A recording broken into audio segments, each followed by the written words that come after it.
होंगे, ऑक्सीमीटर होगा, वो सारी चीज़ें उनको देके आएंगी। और उसके बाद से डेली उसकी टेली काउंसलिंग, फ़ोन के ऊपर डॉक्टर्स जो हैं फ़ोन के ऊपर उनकी काउंसलिंग करेंगे 10 दिन तक, या जब तक वो ठीक नहीं हो जाते।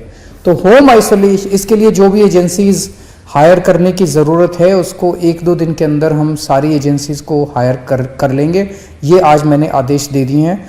तो होम आइसोलेशन को हम काफ़ी स्ट्रॉन्ग करने जा रहे हैं। जैसे टीम्स जो जाएंगी घरों में, अभी हमारी सरकार में कैपेसिटी केवल 1000 केसेस पर डे की कैपेसिटी थी, 1100 केसेस पर डे की। आज जब मैंने मीटिंग ली, इसको हम 1 लाख केसेस पर डे की कैपेसिटी तक ले जा रहे हैं कि अगर 1 लाख घर भी डेली विजिट करने हुए तो हम उसको कर पाएंगे।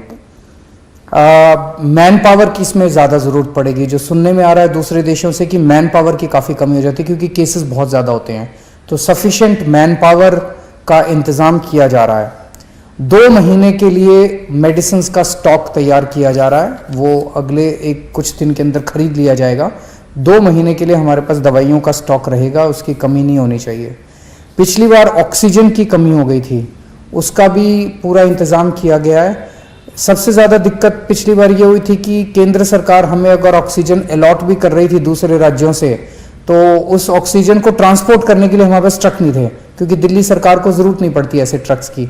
लेकिन इस बार हम 15 ट्रक्स, अगले 3 हफ्ते के अंदर 15 ट्रक्स ऑक्सीजन के हमारे पास टैंकर्स जो हैं वो डिलीवर हो जाएंगे, और इसकी भी दिक्कत नहीं होनी चाहिए। हमें लगता है कि शायद दिल्ली में बहुत ज़्यादा, भगवान से प्रार्थना है कि ज़्यादा इसका प्रकोप ना हो, क्योंकि सीरो सर्वे बताता है कि दिल्ली के अंदर सीरो सर्वे 95% से ज़्यादा आया है। इसका मतलब इतने लोगों को कोरोना पहले हो चुका है, उनके अंदर एंटीबॉडीज़ ऑलरेडी है।